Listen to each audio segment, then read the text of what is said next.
உலகம் பூரா வாழ்கின்ற தமிழர்களுக்கு தெரியும் அந்த மூன்றெழுத்து பிஜேபி.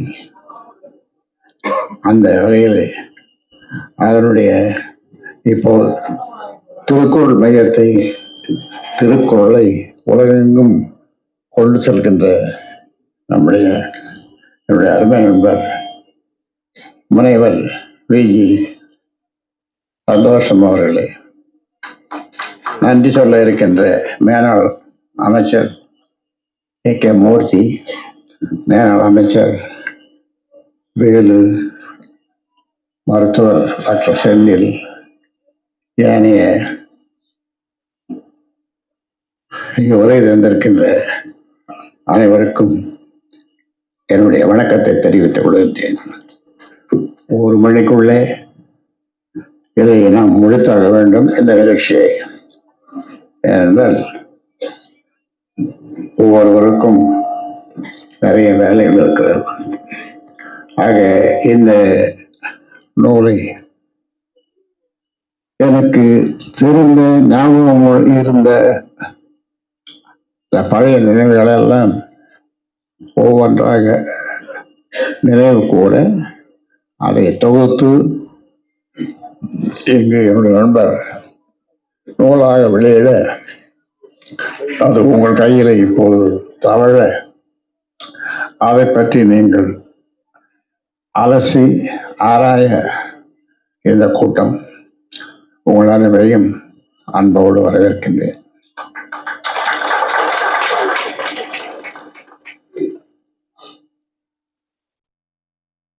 பொதுவாக என்னை பற்றி சில வார்த்தைகள் இங்கே சொன்னார்கள். நான் அப்பொழுதெல்லாம் சொல்வதுண்டு, ராமதாஸ் நீ யார் அப்படி என்று கேட்டால், நான் அடிப்படையிலே ஒரு விவசாயி, நான் ஒரு டாக்டர், அதன் பிறகு அரசியல்வாதி. அரசியல்வாதி என்றால் இது வித்தியாசமான அரசியல்வாதி. எந்த பதவிக்கும் எக்காலத்திலும் போக விரும்பாத, தேவையில்லாத, தேவையற்ற ஒரு அரசியல்வாதி. ஆனால் அரசியல் இல்லாமல் உலகமே இல்லை. அரசியல்வாதி நிறைய படித்திருக்க வேண்டும். கணிதம், வரலாறு, தத்துவவியல், புள்ளியியல், இவர் என்னென்ன பாடங்கள் இருக்கும் அவ்வளவையும் அரசியல்வாதி படித்திருக்க வேண்டும். அப்படி படித்தால் தான் முடிவெடுக்க முடியும், மக்களுக்கு சேவை செய்ய முடியும். அதிகாரிகளை கூட வைத்திருக்கலாம், அவருடைய முடிவுக்கு விடக்கூடாது. ஏனென்றால் இப்பொழுது தமிழ்நாட்டை ஆண்டவர்கள் பெருந்தலைவர் கர்ம வீரர் காமராசர், ஓபி ராமசாமி ரெட்டியார், அதே போன்று எம்ஜிஆர், கலைஞர், இவர்களெல்லாம் 10-12க்கு மேலே படித்தவர்கள் அல்ல. ஆனால் அவர்கள் அதிகாரிகள் செக்ரட்டரி சொல்வதை இவர்கள் கேட்கவில்லை. இவர்கள் சொன்னதைத்தான் அவர்கள் கேட்டார்கள். கலைஞர், கர்ம வீரர் காமராசர் நிறைய பள்ளிக்கூடங்களை திறந்தார், தொழிற்சாலைகளை கொண்டு வந்தார், அணைகளை கட்டினார், பழ உணவு திட்டத்தை கொண்டு வந்தார். இதெல்லாம் அதிகாரிகள் வேண்டாம் என்று சொன்னார்கள்.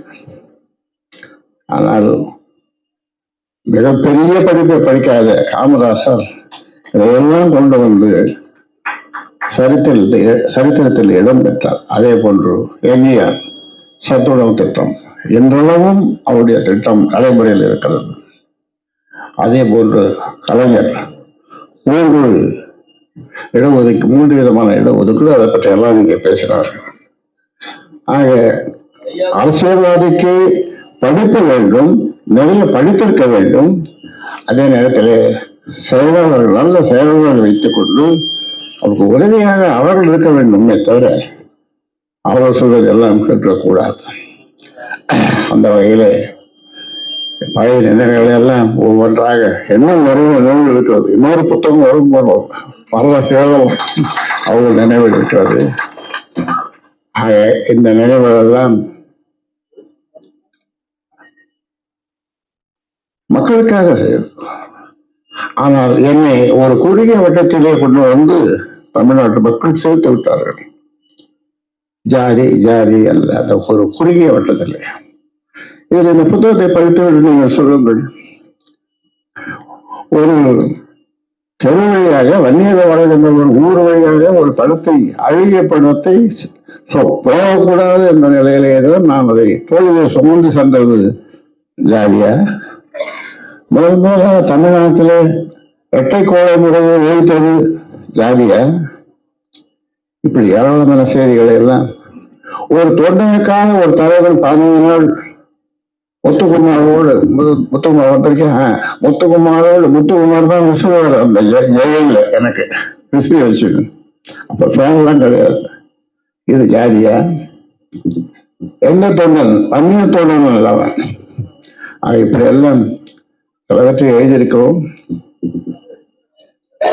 ஆக அரசியல்வாதிக்கு எல்லாம் படிச்சிடணும். நமக்கு 2 தான் முக்கியமானது: நல்ல கல்வி, நல்ல சுகாதாரம், விவசாயம். 22 காமன், 22 விதமான 22 தாங்களே 22-17, அதாவது பட்ஜெட், ஷேடோ பட்ஜெட் 22, வேளாண்மைக்கு 17. ஆமா, அது வேளாண்மை. இப்படியெல்லாம் இங்கே செய்திருக்கிறோம்.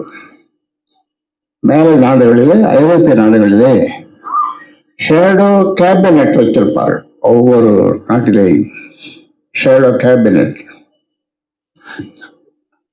உண்மையான கேபினெட் அமைச்சர்களுக்கு தெரிந்த எல்லா தகவல்களையும் இந்த ஷேடோ கேபினெட்டுக்கு கொடுப்பார்கள். இவர்கள் அவர்களுக்கு வழிகாட்டுவார்கள், தவறுகளை சுட்டி காட்டுவார்கள். இன்னும் நடைமுறையில் இருக்கிறது. இதையெல்லாம் நாங்கள் செய்திருக்கிறோம். அதாவது பிரம்மா, விஷ்ணு, சிவன் என்று சொல்வார்களே, மும்மூர்த்திகள். அவர்கள் இந்த ராமதாஸ் முன்னாலே வந்து, ராமதாஸ் உனக்கு என்னப்பா வேணும் என்ன கேட்டால், எனக்கு 2 வரம், அப்புறம் ஒரு கொசுறு வரம் வேணும்னு கேட்போம். என்ன 2 வரம்? ஒரு சொட்டு மது இல்லாத தமிழ்நாடு,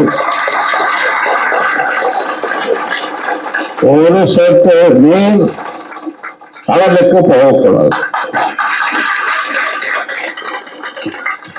நண்பன் விஸ்வநாதன் சொன்னார், கோதாவரி கிருஷ்ணா பத்தி எல்லாம் சொன்னார். தண்ணி, ஈம்சு தண்ணி கச்சிதமான எல்லாம் கடல்ல போய் சேருது. அது அப்படி கொஞ்சம் தேப்பினா தமிழ்நாடு ஒரு வரம், ஒரு சொட்டு தண்ணீர், ஒரு சொட்டு மது இல்லாத தமிழ்நாடு, ஒரு சொட்டு தண்ணீர் கடலுக்கு போகக்கூடாது. இன்னொரு கொசு, எங்கும் கஞ்சா வைக்கக்கூடாது.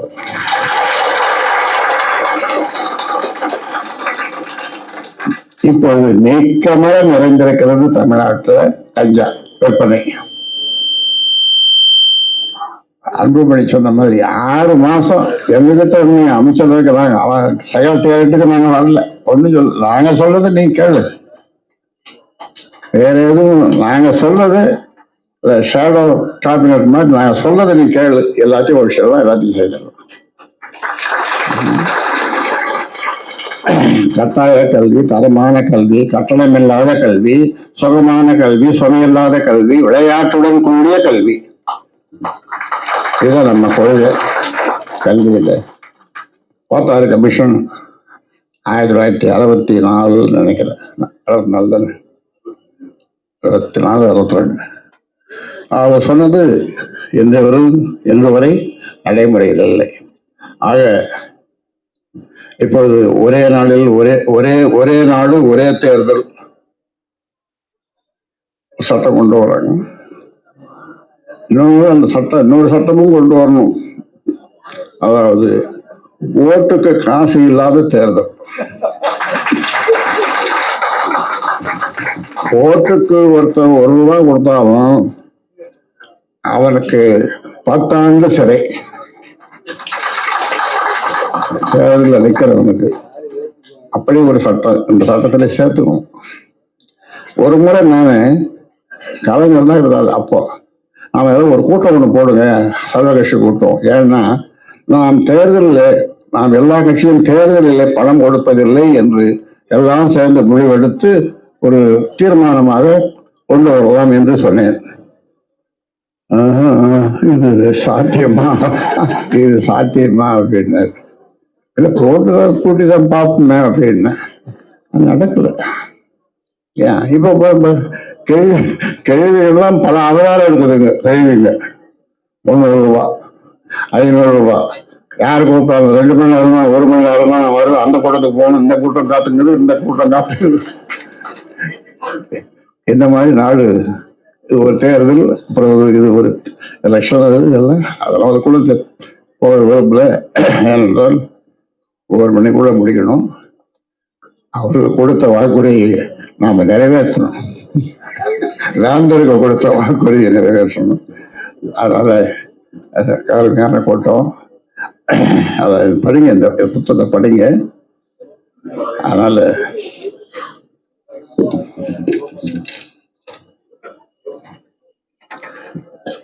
நான் மீண்டும் சொல்லுகிறேன், நான் அரசியல்வாதி. என் தொழில், நான் அரசியல்வாதி. என் தொழில் போராடுவது. என் தொழில் போராடுவது. அதனால் நான் போராடிக்கொண்டே இருப்பேன். அதனால் நான் போராடிக்கொண்டே இருப்பேன். நன்றி.